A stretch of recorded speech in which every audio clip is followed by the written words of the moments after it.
Press record now. Cool, perfect. Yeah. Hi, everyone. Thanks for joining March OWASP Global Board Meeting. And we will start off with the attendance. We'll start with the, okay. So Andrew, can you keep admitting people? And Yes. I will just start off with the attendance that I can see in my list. I can see Grant, Owen, Jubin, Martin has excused. I can see Bill. I can see myself. So we have Sharif, and Martin said that he, due to personal reasons, he couldn't join us today. So we'll kick off today's meeting. Anyone has any questions before we move on and take a vote on the last month board motions? Do you want me to just share my screen with the agenda? Yes, please. Please go ahead. And first, Okay. we'll start off with the meeting minutes.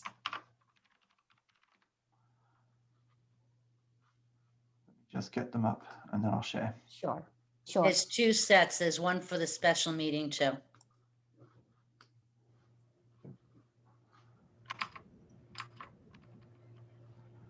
Okay, share screen.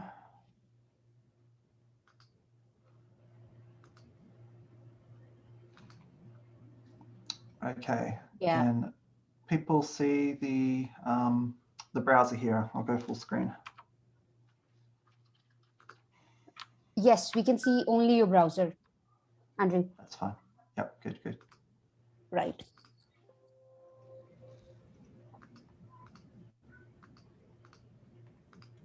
Okay, so here's the minutes from the previous call.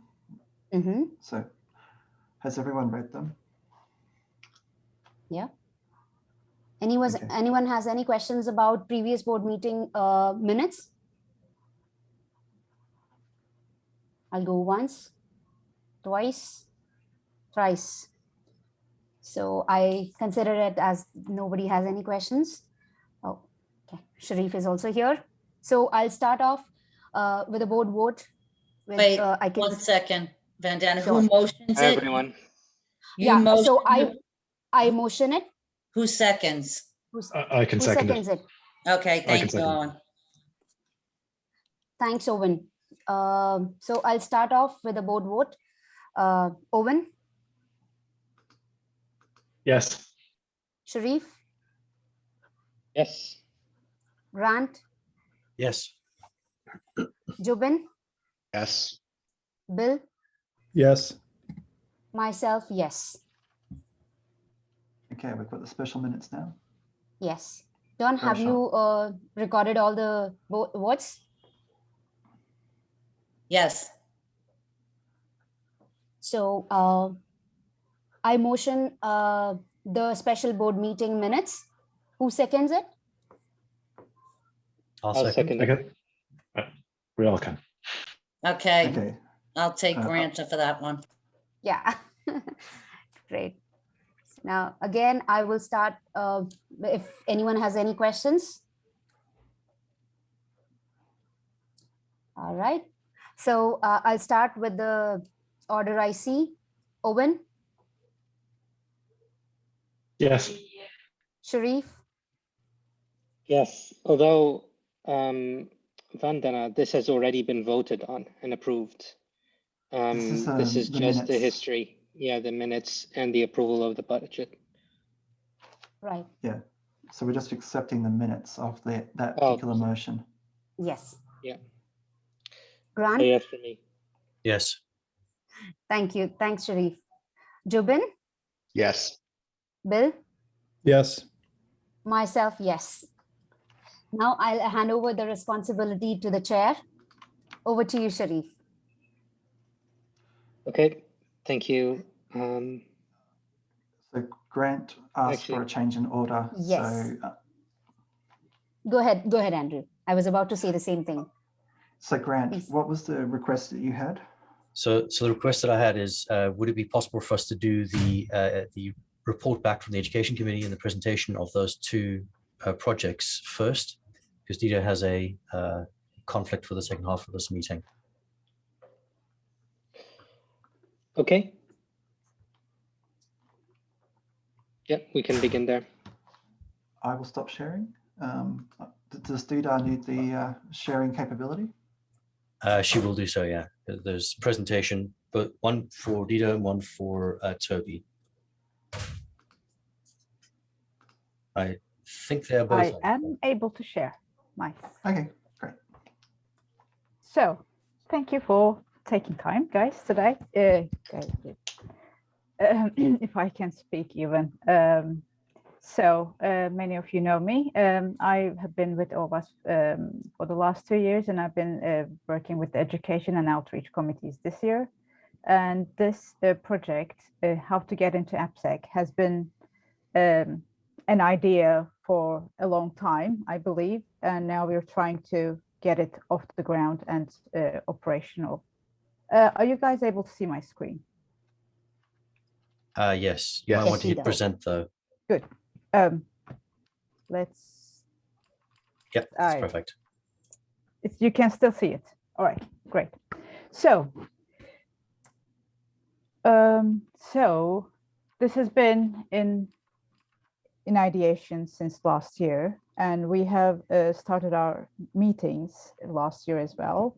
The idea has came from Grant, and then we quickly built a project team because there's been really good interest from the community into this project, because many people suffer from how to get into AppSec. So currently we have 27 project members on the Slack channel, and we have submitted our project request form on 9th of February, and it has been actioned in early March.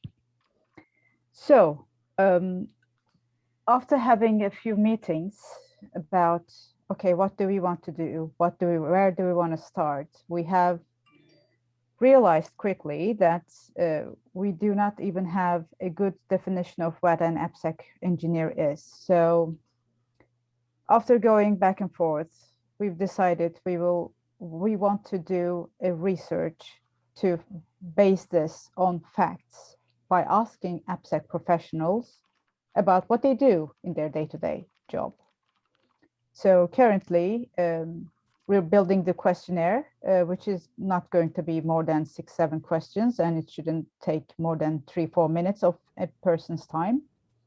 And then we will reach out to the community and all AppSec professionals we can reach out to by snowballing and by using social media. And the results will inform both the project work streams, which will be on the next slide, and also for we will be creating job descriptions for AppSec, different AppSec roles that we see from this research. Any questions up to now? Cool. Feel free to interrupt me. So we're currently having monthly meetings and sometimes even more frequent sub-project meetings with the interested project team members.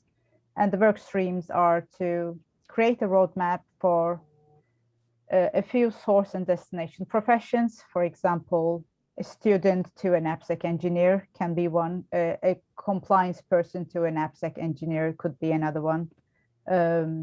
That's one of the work streams. The second one is curation of content, both OWASP and non-OWASP content. And these should accommodate for different learning styles of people, so that if I'm not good at reading, I should still be able to find content by checking this project. And web page ideas, how to make this an interactive and easy to access and accessible for different people. And we will be using the NICE framework, which is going to probably be, it hasn't been too useful up till now, but I'm sure it will be more useful going forward. So what do we need? And this has been the hardest part to articulate. And I'm not sure if I'm asking for the right stuff.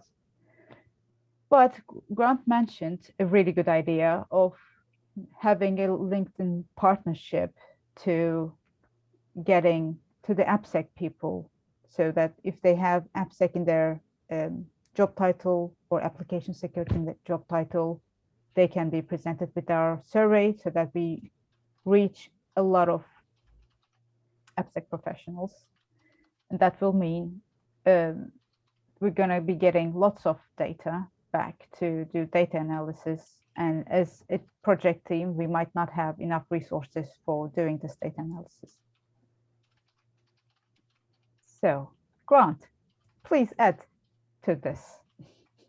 So essentially, the project wants to gather as much data as they can, and the current approach would essentially involve us using our own networks to get data and then having our own people do the research.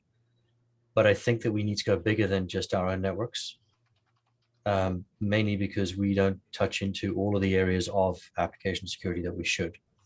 And I think that they probably will need some help to manage that data coming in. LinkedIn was a suggestion because they were talking, the project team was talking about job titles. But I think that they probably need to look at other options in this space as well. But it will mean us creating some partnerships with either recruitment agencies or people like LinkedIn who have access to this data, and then finding out what it would take for us to analyze it. So the ask is a way in which that they can do that. Thank you, Dieter. Well, Grant, so it seems that there are two parts, which is the understanding of the different types of partnerships you can have and the personas that you're reaching out to.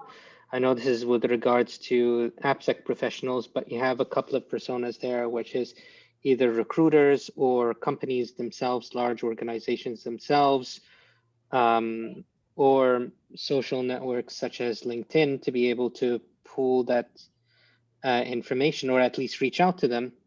And then the second part of it is the questions that you're asking from the paraprofessionals and then analyzing that data rather than just pulling like existing LinkedIn data. You're looking at information that they're asking them to pull from the forms, correct? Okay. Yeah. And that's just the research part of it. The project itself is going to deliver the work streams that I mentioned. That's the aim. That's the final goal. Yeah. So you need also resources such as data analysts essentially to go through the data and come up with the conclusions off the back of that. But do you have the survey already built, or do you need folks to also build the survey? No, we're building it ourselves. Okay. Most of the work we're comfortable doing it ourselves, but we're all volunteers. So we do think we will need some more resource for data analysis. And the survey itself. Okay. Dieter, do you think these resources you need for data analysis are just normal like contributors in OWASP, or are you like asking for like a data scientist engineer role? I don't think they need to be a data scientist. Anyone who can do data analysis is good enough for me, I think.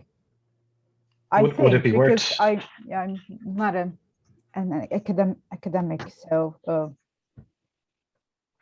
Would it be worth reaching out to colleges? Like it's coming up to that time of the year where students are potentially moving into summer months and stuff like that, so they might be off, and they might be looking for internships. So it could be something that the foundation provides an internship through their foundation, obviously unpaid, but it's a volunteer work and it's something that they can put on their CV then. We should be hitting up colleges for all our projects for supporting in their development.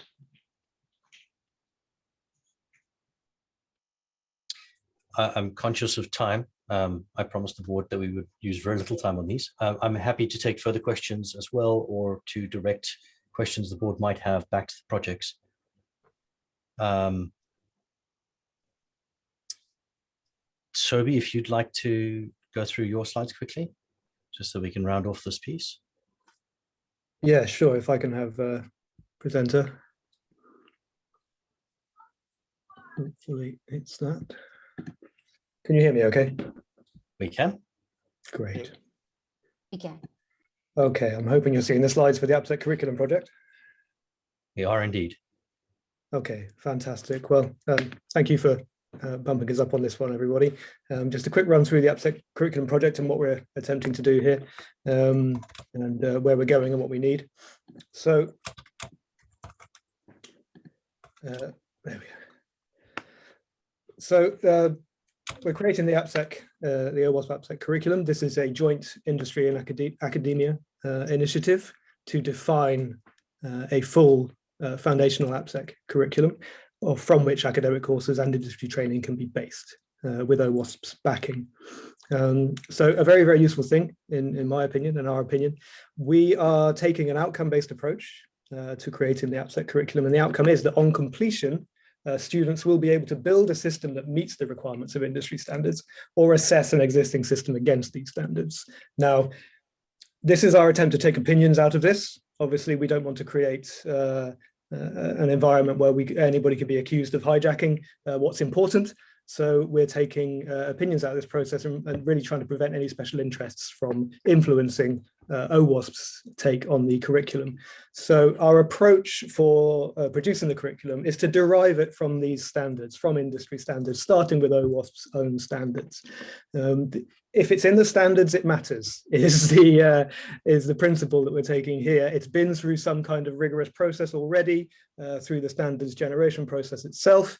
If it's in there, then it matters, and it's something that people need to know about. And certainly the outcome as depicted there, as described there, that students will be able to build systems that meet these requirements, such as ASVS, such as PCIs, and similar requirements, I think is an absolute goal, even a bare minimum for anybody coming through with the OWASP, any course based on the OWASP curriculum.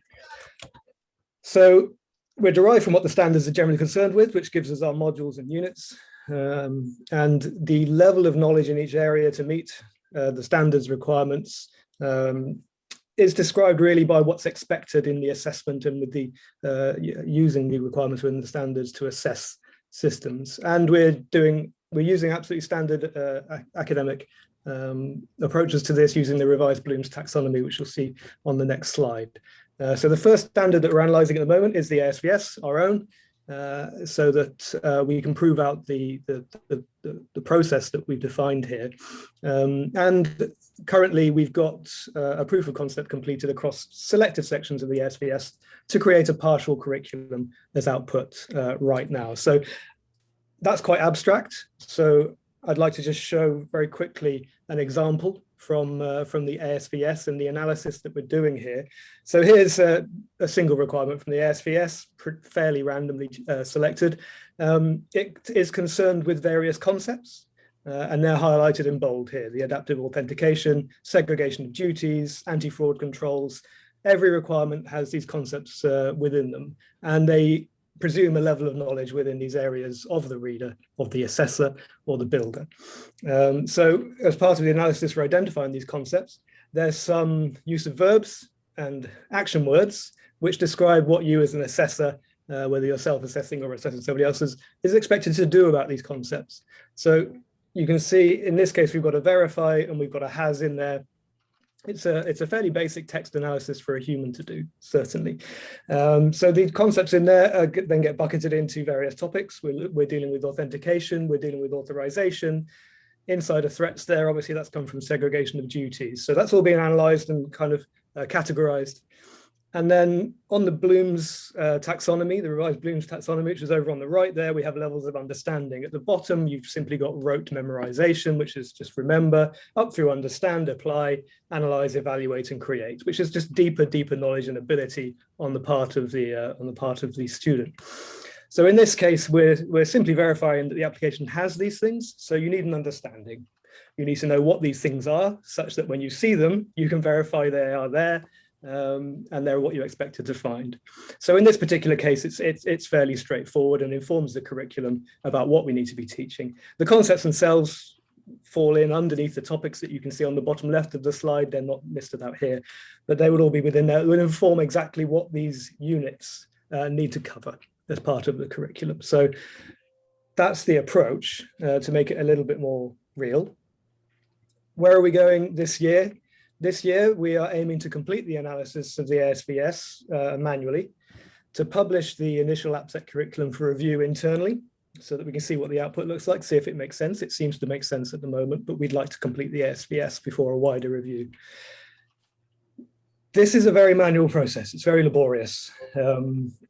While it's fairly simple for a person to do, there are many, many requirements in any standard. ASVS has over 100. So we would like to implement some automation around this process. As you can see here, this is a classification. This is a classifier. So it's a classification problem. Categorizing the various concepts seems to be fairly achievable in an automated way. And then around the knowledge levels required, it seems to me to be almost like sentiment analysis in that case, where we could approach with that kind of automation to perhaps derive the curriculum fairly automatically with a fairly lightweight manual review for a sense check at the end. This year, we're hoping to complete the SAM analysis as well, and then publish a complete OWASP AppSec curriculum, 21.4 versioning scheme to be established. Once we're happy with the production of the with the analysis as done by people. Having the ASVS and SAM analysis done by people this year will allow us to have very, very good test case for automation. You can see that as standards get updated, we're going to need to be updating the curriculum, okay?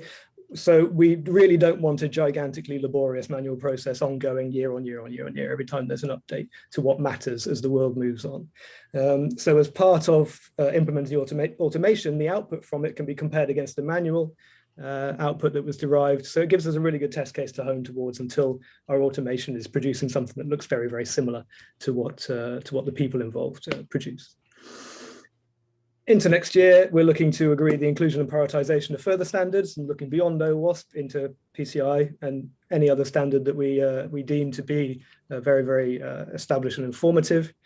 And then to start working on, the great thing about this process is it provides some very, very good feedback to the standards as well. So this level of analysis into the standards really does shake out any internal inconsistencies within it, any wording inconsistencies, even any logical inconsistencies or disagreements within itself. So establishing that feedback process, I think, would be very positive for OWASP standards and even help with our connections to other standards bodies as well. So what do we need? It's a very manual process this year. I've been doing it myself. You can really do about 2-hour stints going through standards with this level of detail. And it requires obviously a peer review process, which we have baked into the GitHub repository so that we've got a good record of not only person one's analysis, but then person two's approval, that everything seems to be put into the right buckets and all of the knowledge levels seem to be correct. So we're looking for some funding to effectively sponsor that work so that somebody knowledgeable enough to take this level of, to derive this level of detail from a standard can spend some dedicated time to produce the output that we need.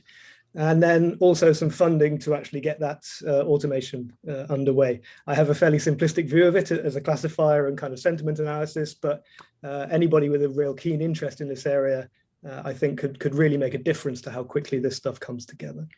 And then we're really looking for cooperation and involvement from the ASVS and SAM projects as well as we work through this whole process this year.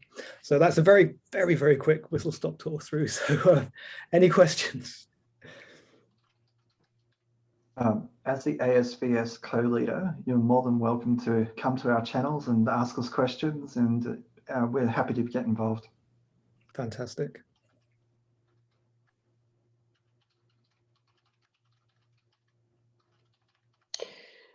Anyone else from the board?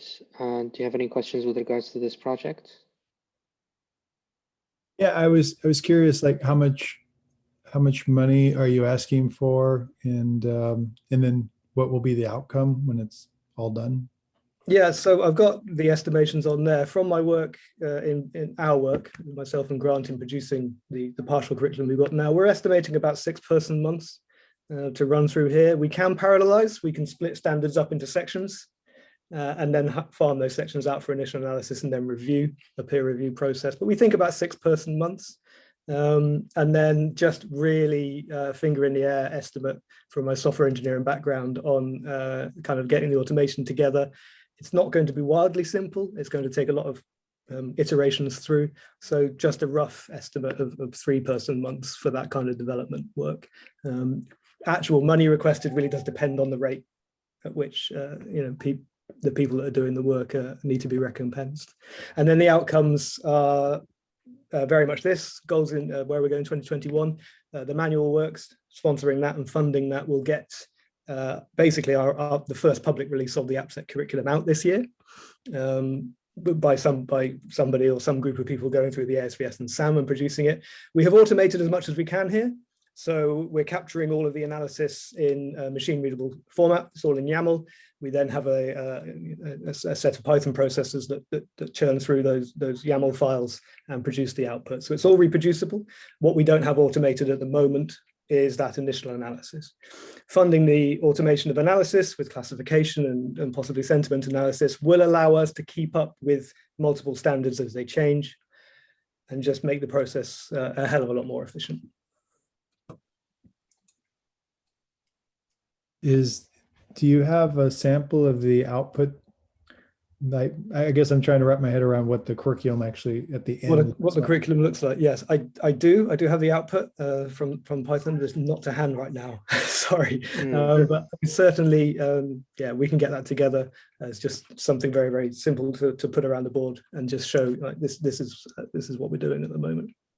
Yeah, I guess for myself, I'm struggling a little bit mentally to understand, what we're investing into and what we're gonna like. The curriculum on the other side, I'm assuming then people, trainers can take and use to teach others with. Is that? Absolutely. So it's not the training material itself, but it's the modules, it's the units, it's the topics that need to be covered through the units and the depths to which they need to be taught as well. Going from there, we can certainly start to produce some reference material, but with this kind of industry academia cross, then we can certainly provide this into that environment and have industry trainers and have academics put together training material that suits. Okay, so this is not training material. This is the material that would feed into training material. Absolutely, these are the things that matters. And if it came to such things as certification, this is very much the bedrock upon which the training material can be assessed against to make sure it's covering all of the necessary areas and can be approved and then can be delivered. Okay. Yeah, because I think the most value for OWASP itself would be training material that then can be used to train, I can take it and train it at my company and you can take it and train it at your company. But I think if it's the building blocks of training, then while useful is not as, it means everyone's got to go and create their own training material, which, if we're going to go halfway there, we might as well go all the way there and then make it simple for everybody. That's my thinking. Yeah, but certainly at the start, defining the things that matter. We feel that this process is deriving the things that matter and taking that, any personalities and opinions out of the equation, which I hope you agree with. It seems sensible.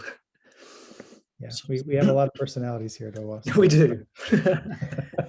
So Bill, one of the committees at a higher level goals will be to be able to take this curriculum and verify training materials that trainers produce, that it actually meets the requirements of the curriculum.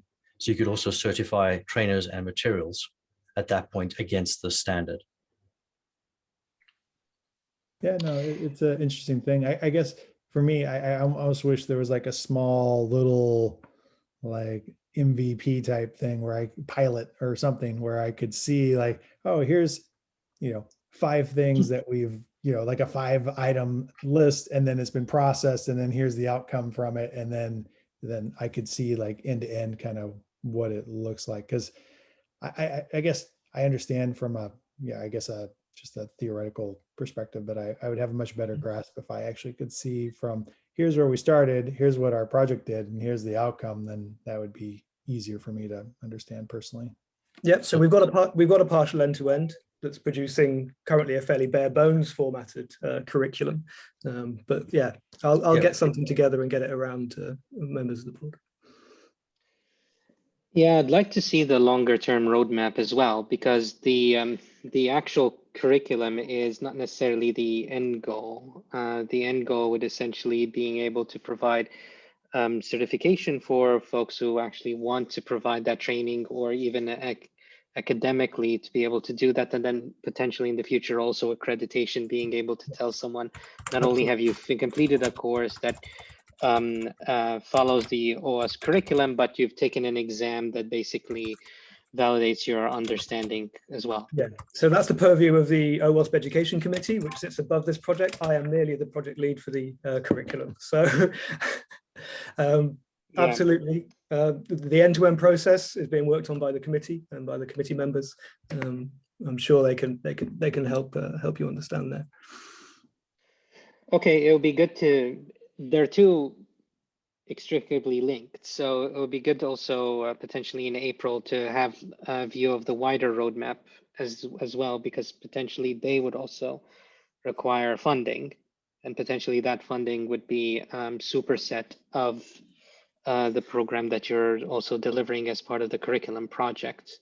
Yeah. Because if it's going out to grants, it's one thing saying you're getting the curriculum versus you're getting a wider program of delivery over a larger span of time.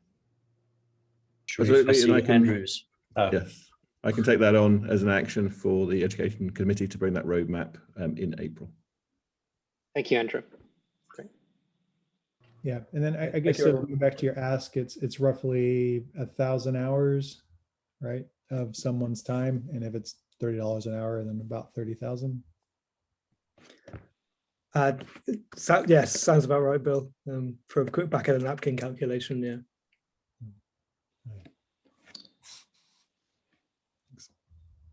But can we take help from the student chapters? Lisa has mentioned that there are a lot of student chapters who want such kind of things. So you might want to reach out to them, and they would like to help out there, and probably the leaders who might want to help with this.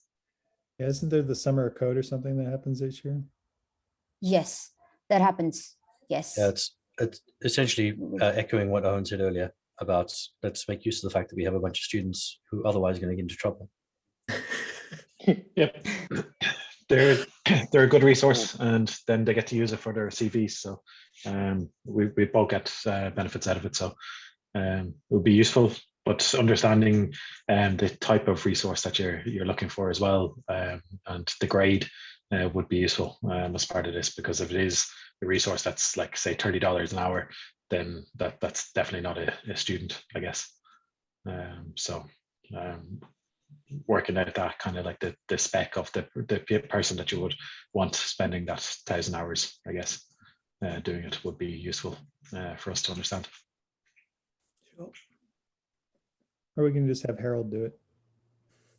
Just kidding. Harold, you're not busy, are you? He's got nothing to do. Right. No problem. I'll add that in. It's just another subpoint under automation, right, Harold? You can look at it that way, I guess.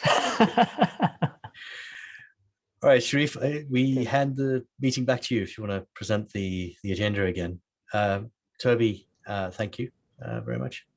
Dieter, I think you've already left, but thank you. Yeah, thank you for going through that. Yeah. Now, I have a question now. Since this was later part of the agenda, we're going to just put tabled to next month because you're going to get the longer roadmap? Is that correct, Grant? I think there are two. Go on, Grant, sorry. Yeah, there's no motion around this specifically. They just wanted to present. So that Oh, I thought this was the one on the bottom. I'm sorry. Thank you. Yeah. Okay, so on to new business. So the first motion is actually a consent package, which this is something that is not discussed, it's simply voted on. The March consent package was presented by the board ahead of time, sponsored by myself and seconded by Vandana. And just for context for everyone, a consent package is routine, standard, non-controversial changes for the board to consider. And then it's just approved on the board's meeting without taking too much time of the board. So from order, we'll see board members, Grant, Yes. Bill, Yes. Owen, Yes. Vandana, Yes. Cuban, Yes. and that's a yes for myself. Thank you, everyone. And the next board motion is to conduct an independent board evaluation for the OWASP Foundation. So this is presented by myself as a sponsor and seconded by Grant. The motion is to resolve that the board of directors, the board directs the foundation to schedule and conduct a board evaluation for the OWASP Foundation with our existing board training provider. I can open the floor to discussion, but for context, the foundation, I don't believe, has done an independent board evaluation for a while. We already have a provider that can provide this as part of the package that we already provide for training. And I think it's important for us to get an independent review for us to be able to understand how can we improve going forward. I've a question, Sharif. What would it involve? Like I know we haven't done it in the past, but what's the actual review, or how is it carried out? As well as, like, are we too early in the year to do it, given the fact that we've changed a number of people on the board earlier this year, so 3 months ago. So should we instruct them to do it at a later time throughout the year, given the fact that we still need to, people need to bed into their new positions and also new roles on the board? So those are all good questions. I think the first one is independent of who is on the board, and they will look at the structure. They will look at how the organization is structured, and to provide feedback on that, independent of how we individually are mature as board members, for example. How they conduct it, actually, I'm not that familiar. I imagine that will include a survey and some research on their part with regards to the foundation, just to make sure that it's streamlined, but we can get you that information. And then finally, with regards to when, that's another point with regards to that. It doesn't necessarily have to happen immediately. I would rather do that sooner rather than later, just for the question with regards to board composition. If there's any feedback with regards to board composition, potentially we'd have an opportunity to revisit that prior to the election. Yeah, we don't necessarily have to do that, but if we do it a little bit earlier, that may give us a little bit of some time to consider it. But again, it's all depending on their feedback, and we can always revisit any of those feedbacks at a later date. So even the implementation of that feedback can be done in 2022. It also allows us to create a baseline. Yeah. From my perspective, we don't have enough information provided to the board in order to make a decision on this now. We would need that clarification on those questions, at least if there's further questions from the board, but those questions that I've asked, we need clarification before, I guess, the board could vote on it, just because, like, we need to understand the ask and the amount of time that the board are going to have to invest in this before we can make a decision, I would guess. Yeah, I think Sharif, in another aspect, I love the idea. So two questions. One, do you know what the cost is, or is that part of the package that you mentioned earlier? Like this is because we got the training, this is included. It's And then a included. got it. So that's what you meant. Okay. And then the second is, do we know if, other than just like looking at the board, will they engage the community to get feedback on the performance of the board so that we can have some community feedback into this process? We can certainly give you the documentation and the process that they go about the evaluation. Okay. But I agree with Owen. I need more information on this. Owen asked really good questions that I would need to answer before we can vote on this. Yeah, like I think it's a great idea, Sharif, and I think it's something that we've lacked in previous years, which has potentially led to certain board members maybe not being as involved as they should. So I think this evaluation process will also aid in keeping board members engaged within the foundation during their term period. So just really quickly then, Owen, if I find the information out you've asked, and obviously also Jubin's question as well, and I provide that to the board via the Google group, do you think this could be an e-vote this month, or do you want to table it until next month? There would probably need to be a discussion on it, given like once we have that information. Like I guess we would need to see the information first. Would it be worth tabling it at this point? And then once we have been provided that information, we could either do an e-vote to decide whether we e-voted or whether we need to do a special meeting or something like that before the next board meeting to approve it if the next board meeting is too far away. So the next board meeting's in late April. It's not far. The reality is that we can get the evaluation done in May, but we need to then probably think about any structural changes they might recommend in the May meeting, and that may not be enough time before we open up the election. Exactly, and that's why I was saying maybe an e-vote to decide whether we have a special meeting, or an e-vote to decide whether we're happy with the content and stuff, and the structure of how it would be. Because your point, Sharif and Andrew, about the upcoming elections, it would be very useful to understand that because it's a significant change, which will impact the people running for election potentially. Yeah, I guess I'll just chime in that I love the idea of using a resource we've already paid for to improve the operation of the organization.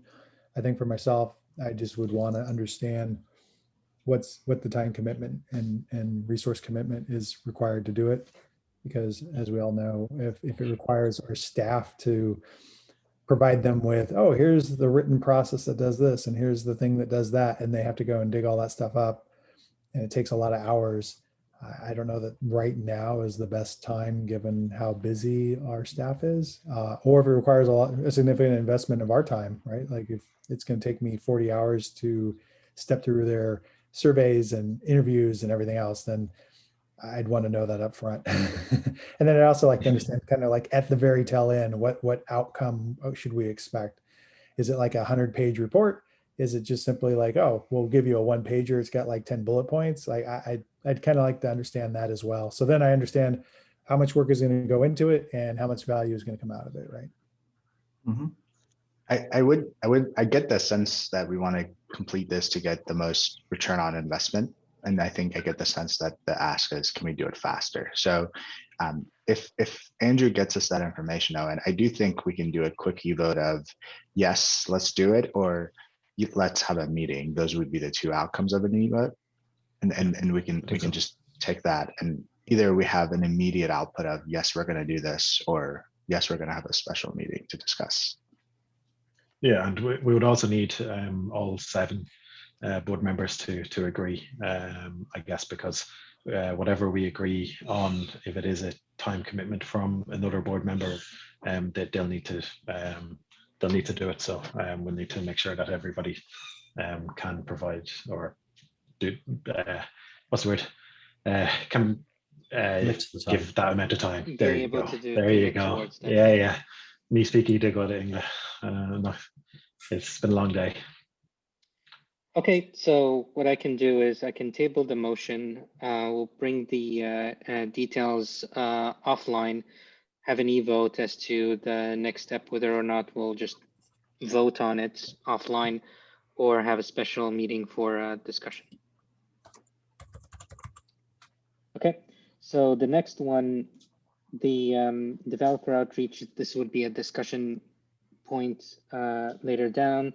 The next one is Shrif, You're your sharing screen the is consent package. consent package. Oh, I see. Sorry, everyone. I actually moved the tab. I thought it moved with me. Hold on. Okay, so the next motion is actually the grants policy. This one has actually moved as a discussion item later down. So motion to pass the grants policy. This has been sponsored by Grants and seconded by myself. I'll open the table to discussion with Grant providing a background and a quick overview. So briefly, the background is that the grants policy will allow the foundation to both pursue grants from organizations, government entities, companies that possibly offering them, as well as to allow any grouping within the foundations, whether that's a chapter or project or a committee, to request grants in a way that makes sense. The policy does a pretty good job of giving a TLDR at the top and then goes into some level of detail below it. In addition to the grants policy will actually be some grant templates, which we'll put together, which will guide individuals who are requesting grants very clearly down what they need to do, what they need to provide the foundation, and what we're going to expect from them. But the policy as it stands there has got some feedback items as well. Most of the feedback has been accepted. There's a couple of items in there that are covered by the fact that there are detailed, that there's still planned to have detailed templates created.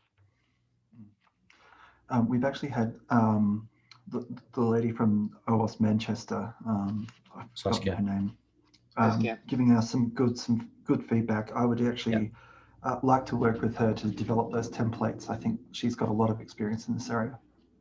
Yeah, and she's definitely going to be involved. She's been very, very kind to donate a bunch of her time already, but she's keen to be involved and help the foundation move forward with us. Does anybody have any questions about the policy itself?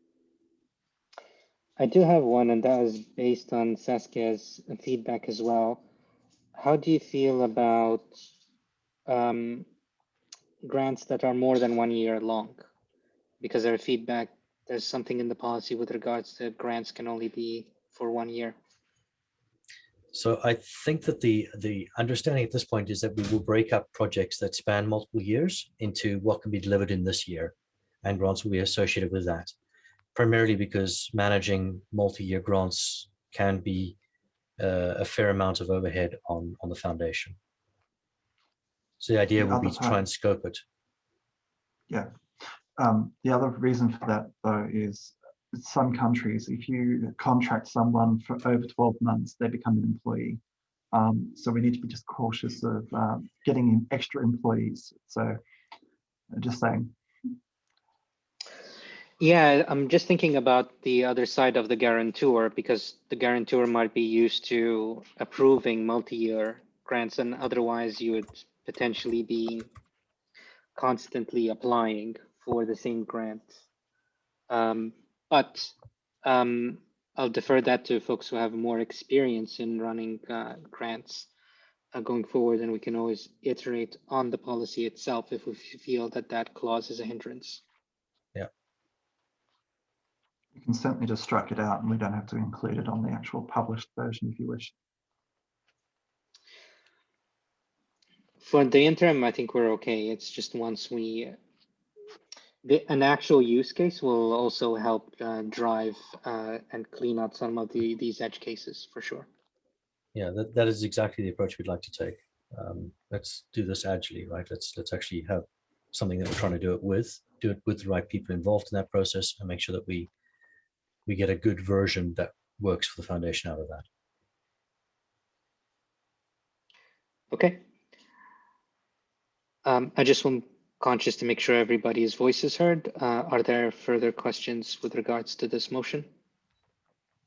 Hey, answer just one quick question. The policy points to the conflict of interest policy, which is also in draft.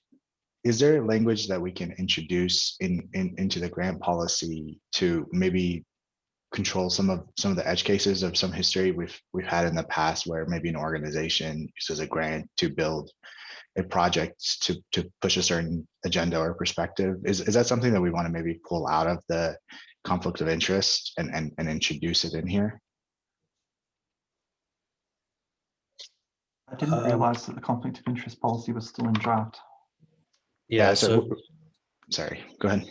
Yeah, we went back and forth on whether we wanted to include all of the. It's the same as the travel policy, right? It's a global policy that everything else references is great, because then you have one place where everything is controlled. Right. But you're right. We do need to ensure that conflict of interest policy is finalized as it is referenced here. Yeah, and I don't want to delay this grants, because I know there's some projects pending on this. So my ask is, can we quickly pull out some language out of the conflict of interest policy so that we don't have to rush it and put it in the grants policy, and we can take it out later once the conflict of interest policy is finalized? Is that appropriate action? Well, I can also just bring forward I was going to put through the expenses policy next. I can actually introduce the conflict of interest policy to go through the policy review process next, as well as the expenses policy. So it's only going to have about a 30-day delay, really. Got it. Would that be okay? Because it seems to be written. As written, I'm comfortable voting on this, but if that draft of the conflict of interest policy changes, I think that would change that. Yeah, it could impact us.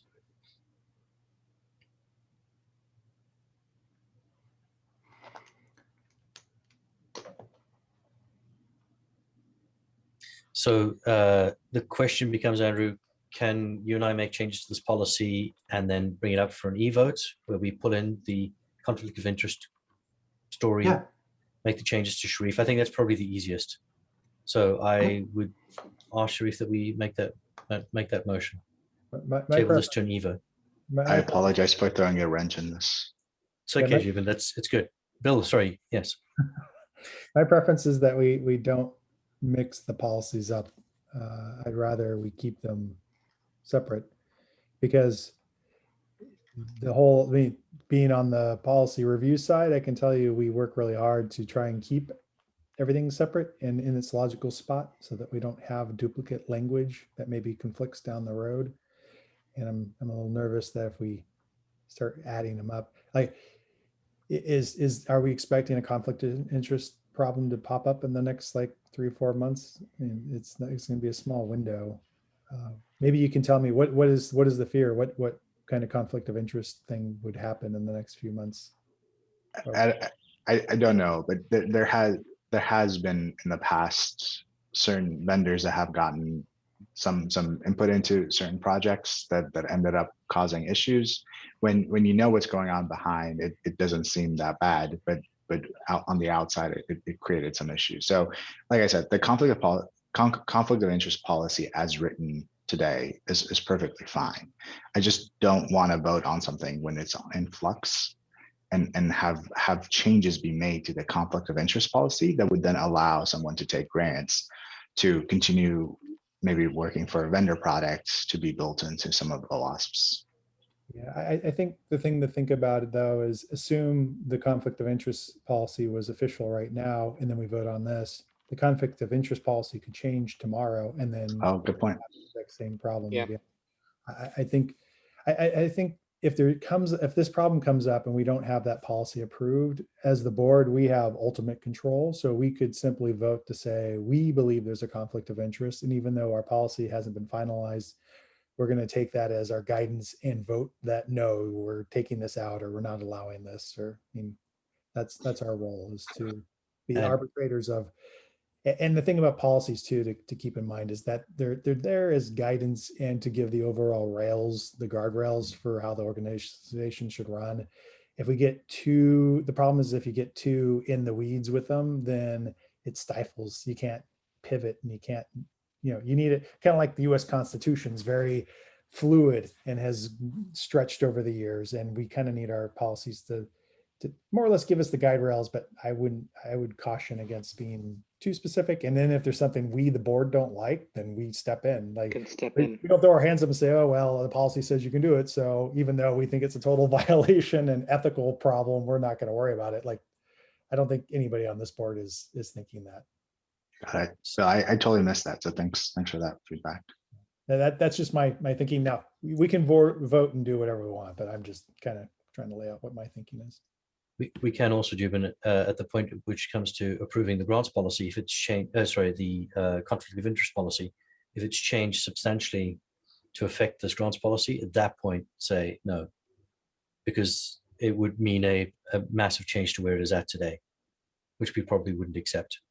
Yeah, or you could rewrite the grants policy to account for the change in the conflict of interest policy, right? Yeah, I think the way Bill explained it a second ago, of decoupling it, because none of these policies change in unison. So like it makes sense. I apologize. I take back my ask. Your concern is very valid. We do not want any sort of weird conflict of interest things, because it totally screwed us in the past, and we don't want that in the future. So I'm 100% with your sentiment. I'm 100% in support of it. So if that is the case, can we bring up the conflict of interest policy soon so that we can vote on it? And should we vote on the grants policy as is today? With that explanation that Bill gave, I'm comfortable voting on it today. Yeah, thank you, Jubin. Okay, if there are no further questions, I'll bring the motion to a vote. So from order, I see the board members. Grant? Yes. Bill? Yes. Vandana? Yes. Jubin? Absolutely, yes. Owen? Yes. And it's an absolutely yes for myself as well. Thank you. Congrats, everyone. You have a grants policy sponsored by grants that has been granted for the foundation. I feel like I should change mine from yes to absolutely yes now. All right, so the next motion is to pass the awards and scholarship policy. This is sponsored by Vandana and seconded by Grant. I'll now hand it over to Vandana to provide an overview of the policy and answer any of your questions. So this policy is about establishing the awards prizes for OWASP competitions and providing the scholarships at different OWASP events or the activities or the trainings that we are doing it, and how are they going to be governed. At the same time, we are also having a travel assistance for the people who cannot afford the travel. So we can offer a stipulated amount of money for them. And there's another thing attached to it is then when we are naming any of the award, we're going to make sure that it is not confusing with the current OWASP trademarks that we have or awards or scholarships that we have. And it'll be totally driven on the funding. So awards, scholarships, and training assistance will be fully funded, including individuals. So individuals can fund, chapters can fund, and an approved grant will be there as per the grant policy, which we just got it approved. So this is mainly the motion for providing awards and scholarships. There have been confusions in the past around this, and we wanted to have a proper and specific policy for OWASP awards and It's not just by OWASP, but different chapters are hosting their competitions, different projects are hosting their competitions, and not to not to forget the segregation in the trademark that we have for OWASP now. So we will keep that in mind, and then only it will be approved. The award or scholarship would be approved for people. So I'm opening up the floor. Any questions? Or Andrew, you were saying something. Yeah, I just want to give a tiny bit of background. The other thing is that this actually makes sure that the public and the community know that an award or a scholarship is available, and it's not just given to people's friends because they happen to know about an award or a scholarship that's opened up, but also to make sure that we know that we're getting value for money. And there's some financial controls to make sure that it's awarded and not just you know, it goes to the right person and we know that person actually received the award or the scholarship. So we can actually then use it with our tax authorities to show that we're actually spending on mission, but also achieving our mission to improve access to OWASP events. Yeah. And there have been questions in the past by community that you awarded the scholarships and no one was aware about it. So it will be very clear, it will be very open, even though the things were very much on the website still. People had confusions about it. Now this policy will standardize, okay, there will be scholarships for each event and people can go to the event page and check it there. Even though sometimes if somebody might forget to update or post it on social media, but it will be there on the OWASP page or OWASP website where all the details will be listed.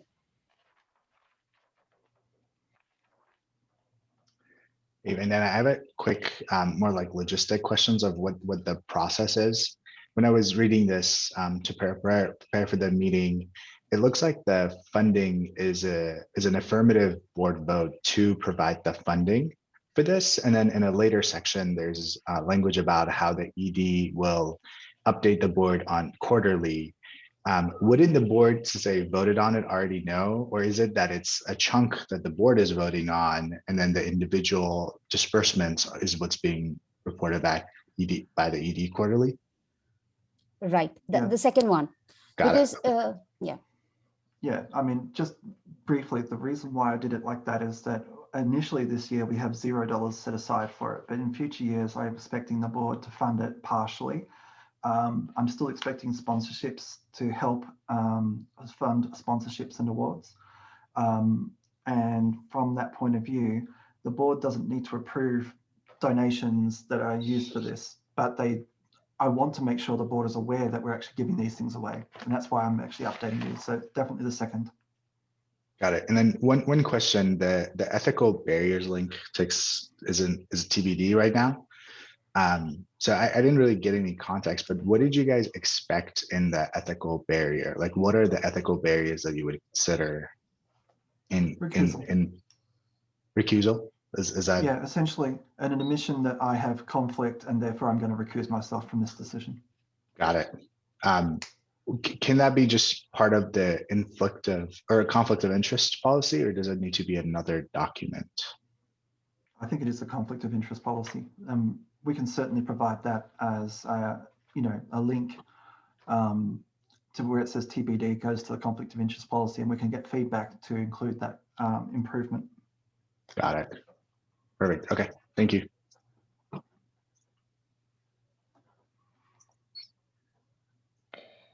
Are there any further questions from the board? Going once, going twice? Okay. I'll call the motion to a vote. So Bill? Yes. Vandana? Yes. Jubin? Yes. Owen? Yes. Grant? Yes.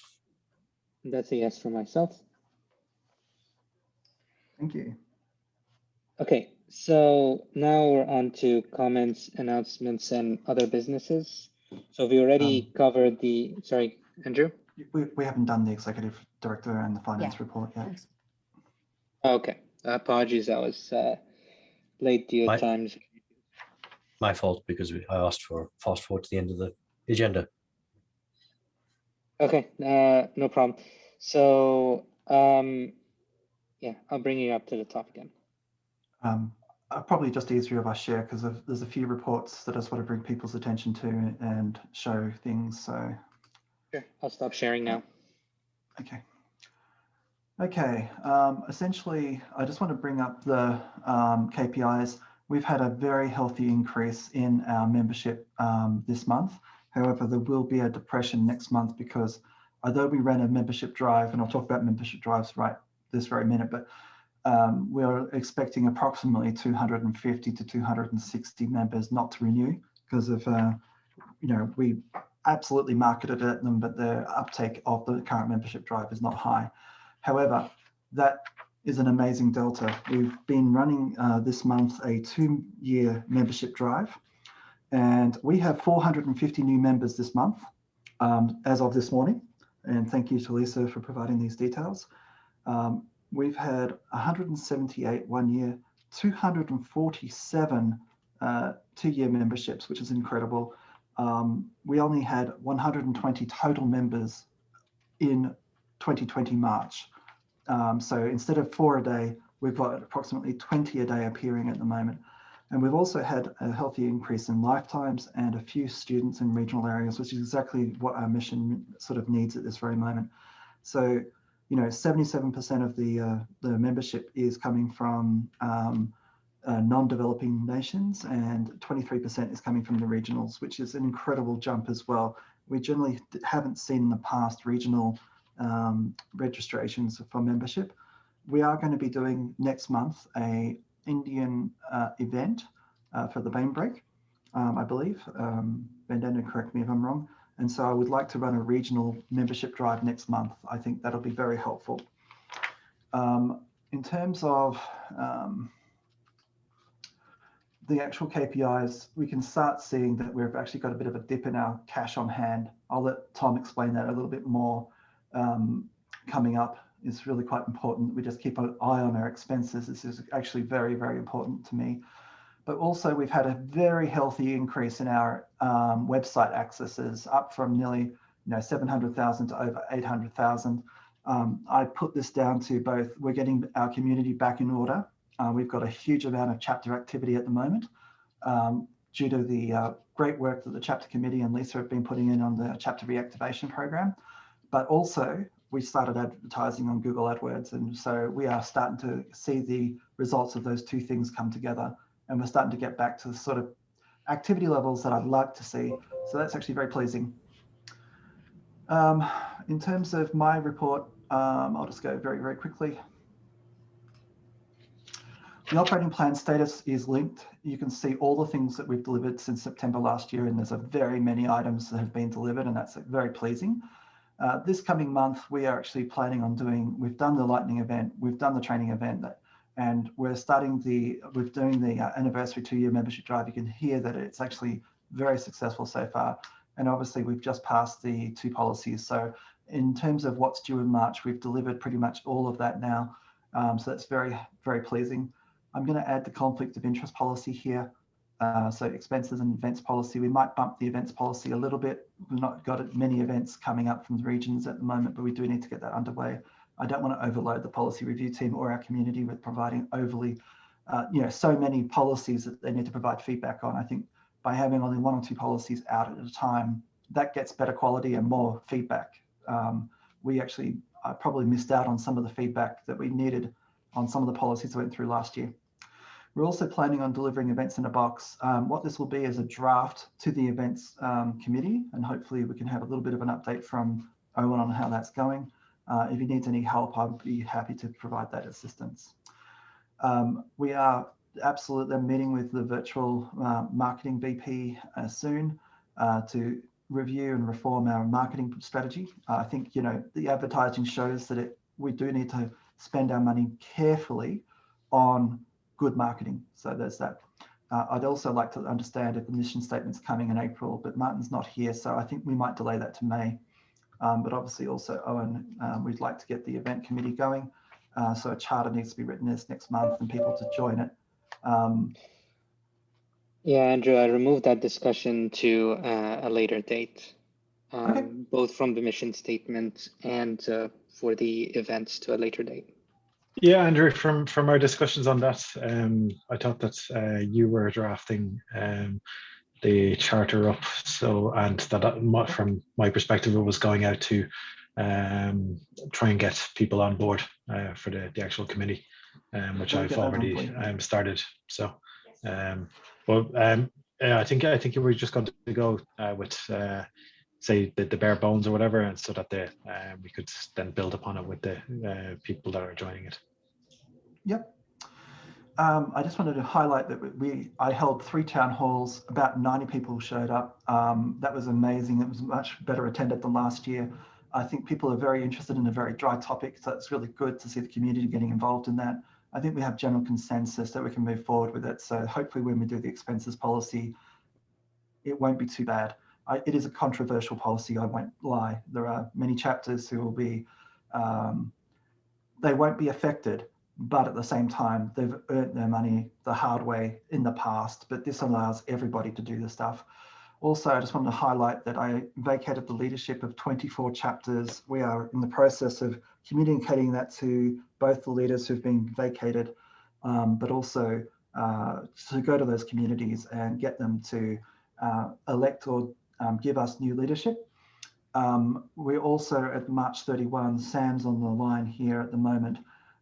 We will be going through in April with a certain number of chapters, but what I really want to highlight is this process initially started out with just trying to clean up things for the foundation, but has actually resulted in a great deal of chapter activity, and I'm very pleased with that. And with that, any questions?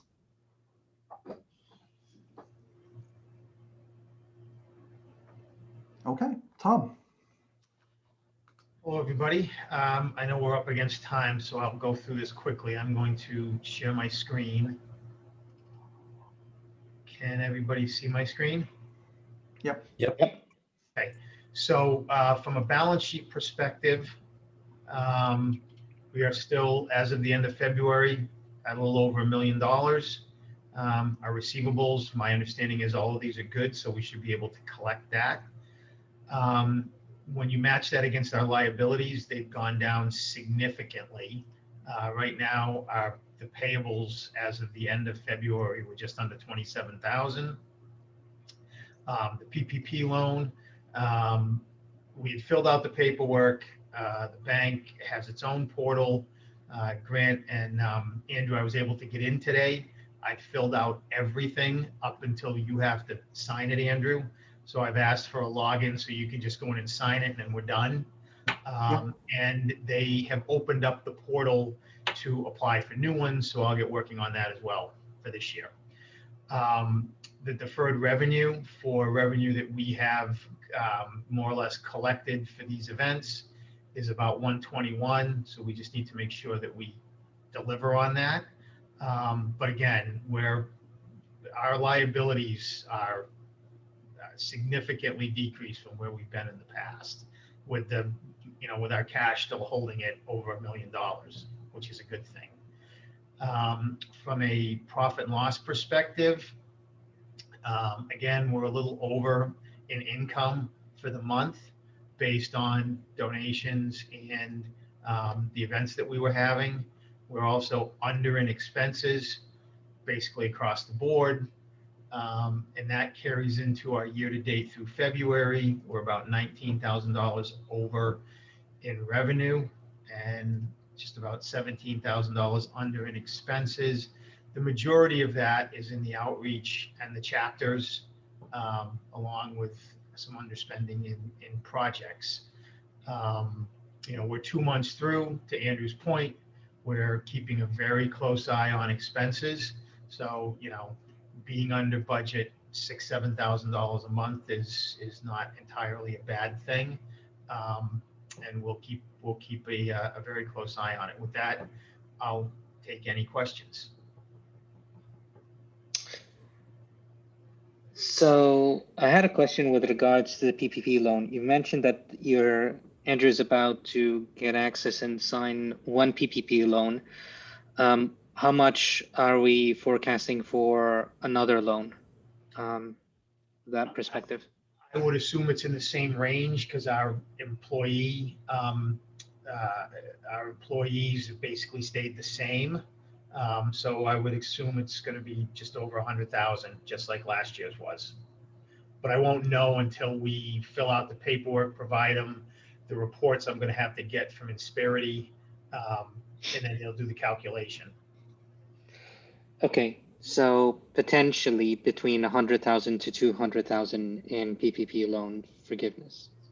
Yes, so the first PPP loan we got in May of last year, we used the full 24 months, which means we more than used it over that time period. So that's what the forgiveness is going to be. We've already received that. Hopefully for 2021, because we can show Q3 of 19 versus Q3 of 20, more than a 50% decrease in revenue. And what that is timing, because in 2019, we had the San Francisco event. In 2020, albeit it was online, that wasn't until the fourth quarter. I've already checked. Timing doesn't matter. It's quarter to quarter. So we theoretically qualify for this. So it should be around another 100. The good part of taking under 150 is the compliance is minimal. It's a 2-page form and it's an attestation as opposed to filling out 3 or 4 pages and providing reports and calculations if you take over more than 150. I don't expect us to get more than 100, than 100 to 150 based on, what we did the previous year. So I hope that answers your question, Sharif. It does. Thank you, Tom. You're welcome. The other piece that we're also working on, Andrew's putting me in touch with Insperity because we qualify for employee tax return credits. So, and I attended a webinar yesterday, Andrew and Grant. So we have to look at what we spent from May 1 to October 15th of 2020. Anything in excess of the 112 we received, we can theoretically apply for a reduction in this year's employer tax payments that OWASP would have. So Andrew's setting me up with Insperity.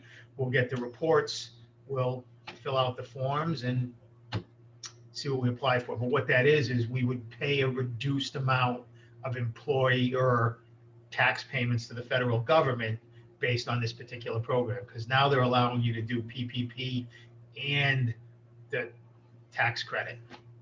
So is it maybe $5,000 or $10,000 more? 35. Okay. No. In amounts that we won't have to pay out. Yeah, saving. Okay. Yep. So, Sharif, just to be clear, between 5 and 10, not 35. Yes.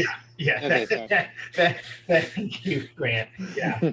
It's worth spending the time on, but it's not. We're not going to be buying, an OWASP airplane anytime soon. No, but it's significant enough to do the work and file the application and see what happens.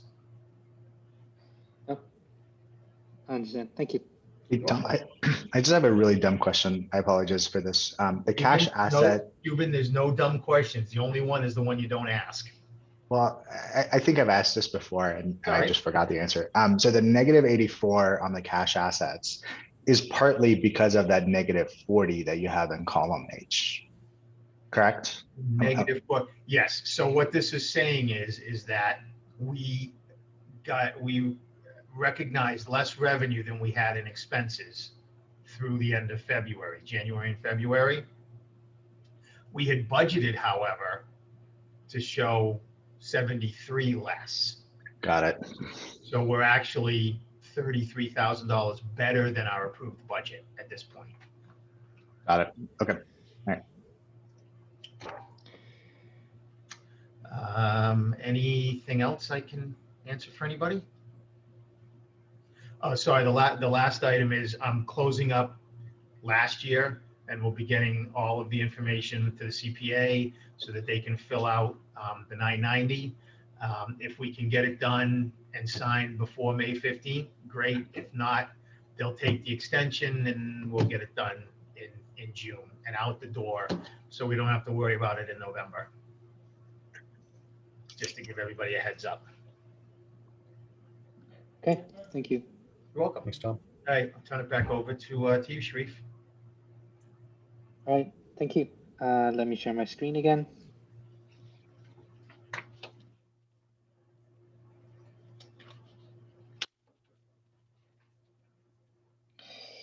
Okay, and now it's back to the discussion items. We've already covered the educational committee feedback. The next one is an update on the bylaws from myself. So by the end of last year, our legal counsel provided various pieces of feedback to improve and update the bylaws. And Andrew brought it up to me to basically review and see how we deal with that. For example, spinning up a subcommittee. I took a look at that last month, and as a result of it, the feedback can be divided into a couple of discrete chunks. One of them, we have already updated the bylaws with regards to the code of conduct and procedures that has already been completed. Another piece of feedback are small grammatical or I wouldn't say non-pertinent, but basically just clarification items. That was actually approved just now as part of the consent package and as part of also adding gender neutral pronouns.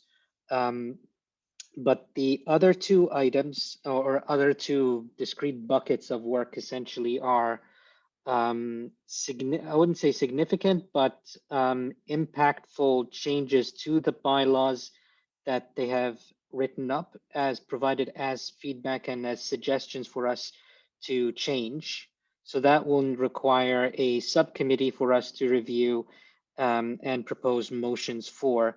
And then the last one, unfortunately, are entire sections that they have recommended that we draft. And looking at some of those, because they would also include the limitations of liabilities. It's something that I feel the board would be uncomfortable drafting themselves as AppSec professionals and not getting legal help with that regard. So I believe the second category, which are drafted material that they've recommended for us to review, is something that we can have a conversation about. The other items may actually require us incur more cost to review, but are also quite important for us to cover. But that may require more expenses for us as well, because they would require potentially getting legal counsel or professional help for us to draft. And I can send over the draft recommendations to the rest of the board and to have the conversation around that.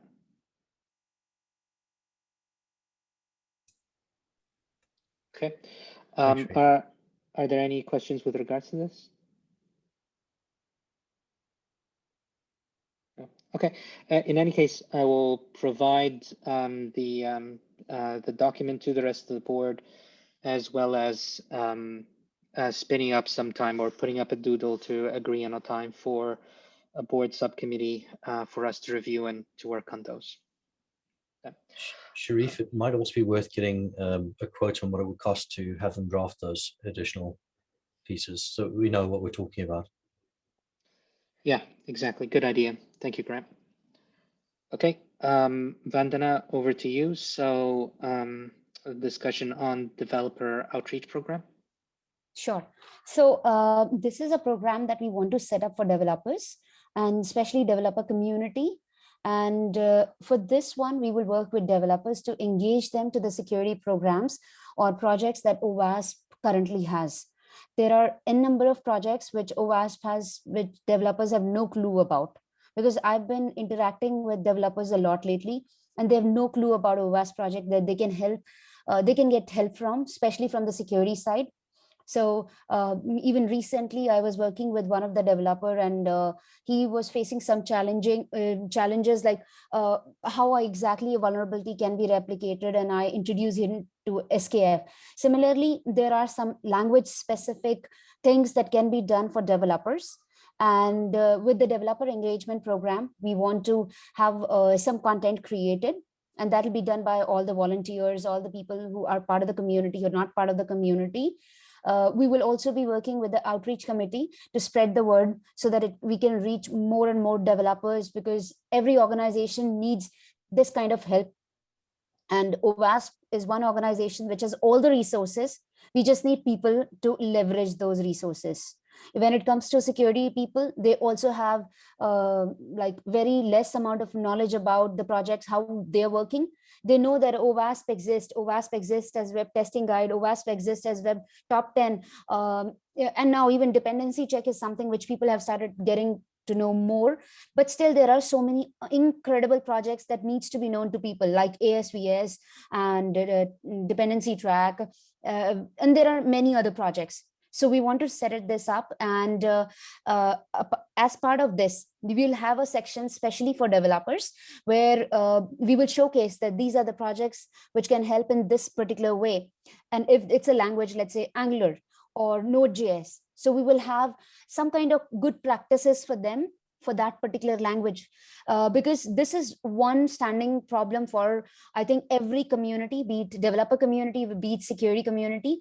And we can start some initiatives around it, wherein we can invite developers who are working in their organizations, who have brief understanding of the security point of view, and even security people who are working on very closely with the developers. And we will present it to the wider audience. So this is mainly the program is all about. And as part of that, we will also have a developer security summit, which will happen in June. So that will be like one of the steps towards engaging developers, getting more people to OWASP. And when we have everything in place, like all the things are falling in place, it's just that we'll have to join the pieces for the people. That's all. Or I think they'll have to pick the pieces and use it.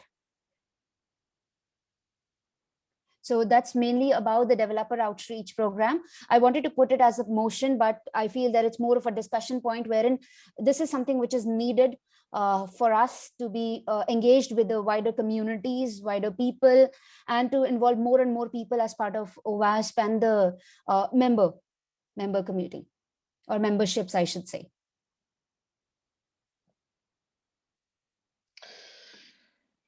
Thank you, Vandana. One of the challenges that we have here is that this is actually a pretty worthwhile initiative.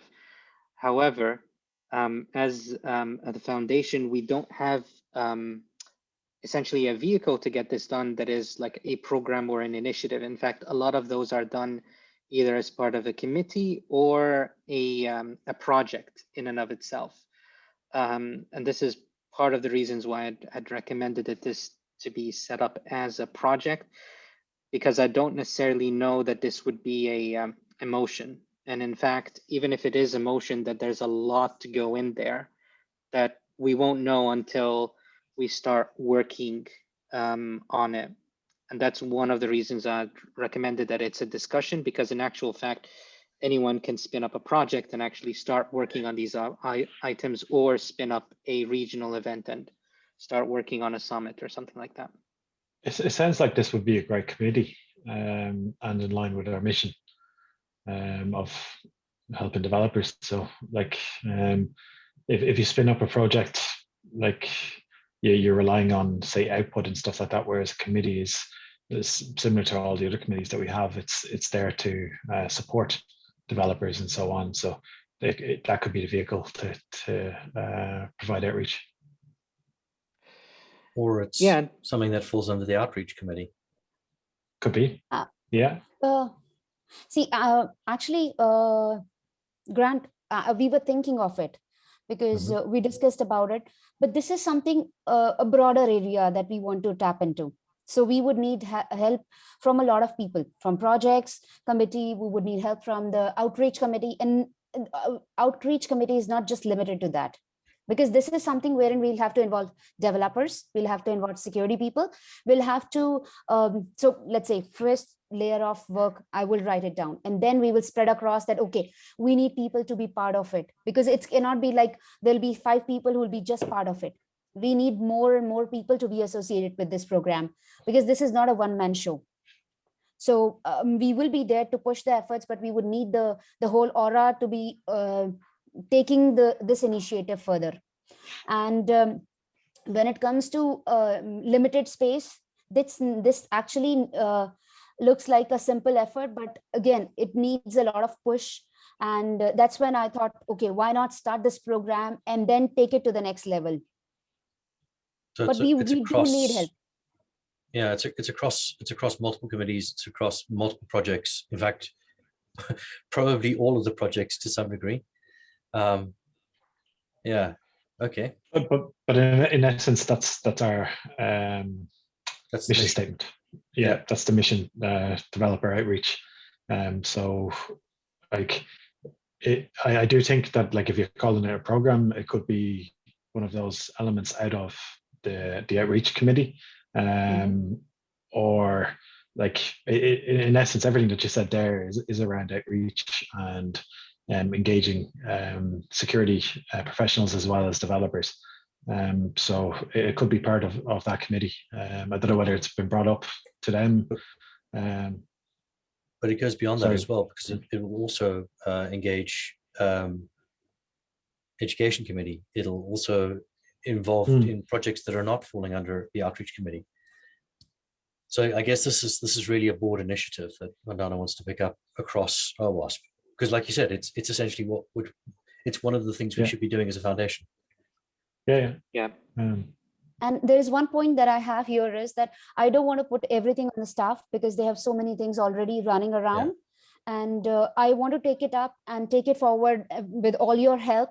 And so that, as Grant mentioned, that I want to drive it as a board initiative and take it to a different level wherein we are involving each one from the OWASP, so that they feel, okay, this is something which is our mission statement, our goal, which we want to achieve. And when we talk about AppSec for everyone, DevSecOps for everyone, security for everyone, I think this is going to solve the purpose. And I agree as well. I think just so that it doesn't get bogged down with back and forth, or that it takes time to set up and organize and get in a committee and a charter and get it done, my personal recommendation is that you run it at the moment as a project, which you don't necessarily need a board approval for, and an event, which is one major deliverable in June. And then off the back of that, we can figure out, like, how do we actually run this as a vehicle? The great news, obviously, is now that we have a grants policy, we can also go out and get grants for that. And also, on a personal note, this is something that I really care about, as in would have to invest in the future. But it also brought up a very interesting point, not to take too much time on this, but other entities, other open source organizations, they essentially have the governing board that deals a lot of the administration, the finances, the approvals, and the bylaws. And then they have the TAC, which is basically the Technical Advisory Council. And those actually look at the mission of those open source foundations and drive the technology decisions and drive project decisions to further the individual missions. We don't necessarily have that. Luckily now we have a project committee, but that may drive, and I'm glad that Vandana brought this, but that might drive that there is a gap in our ability to drive large programs or initiatives like that, that may we have to visit at some point to make sure that we are able to drive these large impactful changes.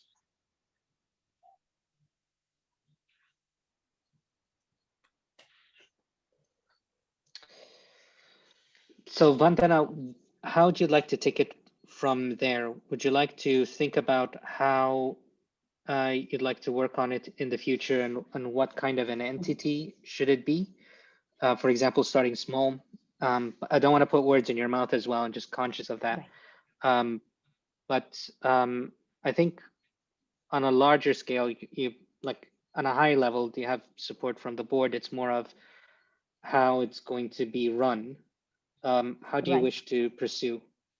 So first, I can start it off as a project, but I want to have a separate section for developers, wherein right now we have projects, we have chapters, but we need a section for developers wherein they can just land into OWASP.org page and they would land into the developers see, okay, there is a section for developers. We belong here.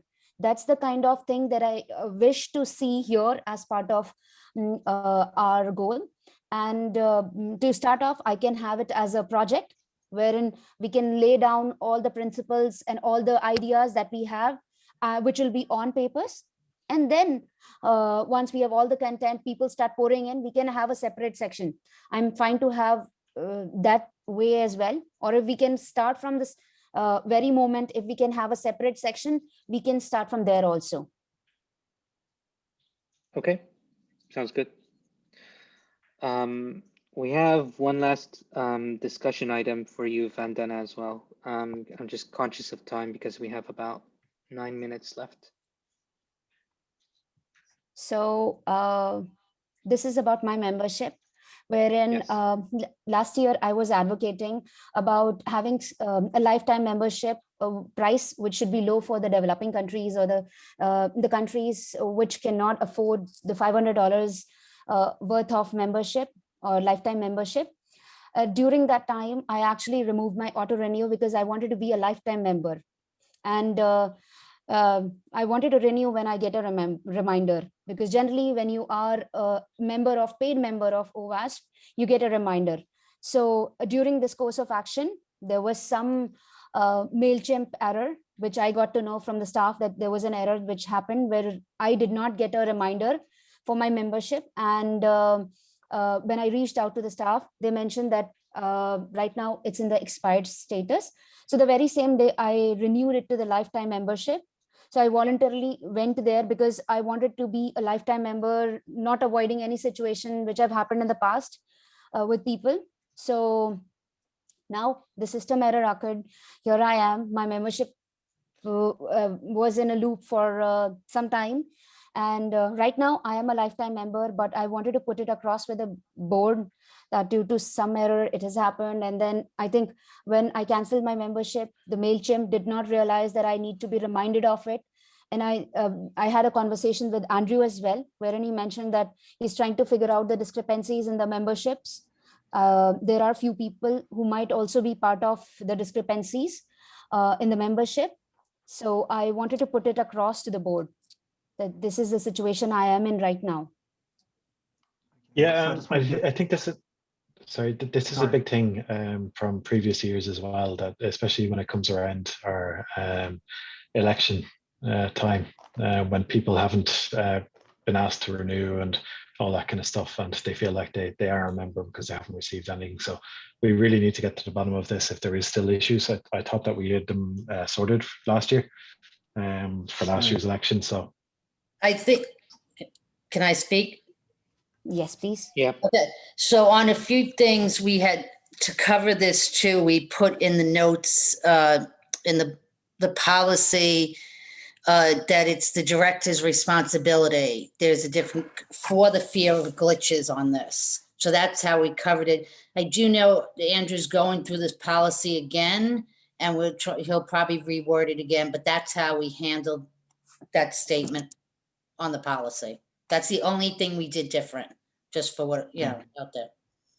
So this is actually, I'm going to get Harold to talk about the process that we've looked at and the fact that I think at this point we've actually identified that only Vandana has been affected by this particular corner case. And it is a corner case where if you had your membership renewing automatically and then cancelled it, it then didn't trigger the normal process that would actually happen with MailChimp. However, Dawn is absolutely right. The board, the directors are responsible for this. And so there was a precedent set last year with Richard. And I do believe that I probably would suggest the board pass something in the next month or two before June to allow everyone who was affected by this. Now, we do think that's a class of one, but I think we may find others if we keep on looking. So what I would suggest is if there is going to be a motion that it's worded more generally, but I'd also recommend that the board discuss now whether or not having a director eligibility clause that requires continuous membership before the actual election is still worth doing, because if you're always going to grant an exemption, then the policy doesn't really make sense. So Harold, can you just describe how you went about finding it and what your results were? Sure. You pretty much described it. So what has happened is that when somebody with a subscription, and this is only affecting people with subscriptions, we currently have 840 of them. But when somebody with a subscription cancels the subscription, there is a field inside our Stripe customer that gets updated to say that they are not a recurring member. What would normally happen at this case is that you would have the same record in MailChimp get updated, but that was not happening when people cancel subscriptions. So MailChimp goes off that same field, recurring, within its own, what they call audience. So within those contacts in their audience, that recurring field still says yes when they've canceled because it hasn't updated. So the curriculum that goes and looks at whether or not the person should receive a mail notice says, well, if they're a recurring member, well, then we're not going to mail them because they're just going to keep, you know, their subscription is going to renew normally. And this particular problem, we went about looking at each of the customers in our Stripe database and saying, is that customer a subscription person, and is their status canceled, or are they planning to cancel at the end of their period? And if that is true, then we take a look at their recurring flag. And if the recurring flag is no, and their MailChimp flag is still yes, then it would give us who those people are. And the only person that we have found is affected at the moment, and I'm saying at the moment for an important reason, is Bandana. But what could happen, because it's not yet corrected, it's high on the list of priorities, of course, to fix this, to update the MailChimp side of it, is that between now and, say, elections, out of those 840 people we currently have as subscribers, if they cancel their subscription, they could also fall into this issue. There just isn't any currently. Hopefully that explained everything fairly well. Can we, when the board makes a decision, because this seems to be coming, and since I do elections, my understanding of policy is it's not the staff's responsibility to send renewals. It's a courtesy. And it's everyone's. So my question is, can we set this up that there is no date? Because there's always might be a glitch, and there always might be something. And this isn't about Bandana, but last year was a different issue. This year, this issue. Can we come up with something that doesn't fall into this category if you're going to change it? Because every year it's kind of becoming a lot of extra work for no purpose, needed, so saying, I don't know what the answer is right now. It says it's the director, the person's responsibility. So we can move forward. Yeah, we can, but I'm just quite conscious of time because we literally have 1 minute on the board meeting here. I think, yes, we need to pursue it. There's a couple of things there outside of just the board eligibility, which is we also don't want to lose necessarily revenue or members simply because that there weren't any reminders or that type of activity. Now we're lucky, and it's great that it was just, Harold was careful and it's actually a small edge case for now. But I want to make sure that we are careful here. And the other piece is, how do we treat members when there are situations where either they can't check renewals or they can't do the renewals on time, or their notifications. I agree with you that it's still the board's responsibility from a voting perspective, but I think, yes, there are two parts to revisit. One is the motion and sort of the bylaws with regards to that, and whether or not we want to put in something with regards to operational processes that are running at that time. And the other one is, do we want to actually change anything with regards to this, just to make sure that the process doesn't end up with constant edge cases like that? Yeah, I totally agree. Yeah, go ahead, Grant. Sorry, Vandana. I was going to say I'm happy to draft something up for the board to look at, because I think there's a number of different problems here that we need to deal with. But I think we need a little bit of time to think about it, and then we need to make sure that it covers what we're worried about. Yeah, thank you, Grant. Okay, and now we are perfectly on, well, not perfectly, 1 minute over, but yeah, I call to adjourn the board. Can I have a second? I can second it. Thank you, Vandana. And thank you, everyone. Have a great evening. Thanks, I'll all. stop everybody. recording now. Bye-bye. See you.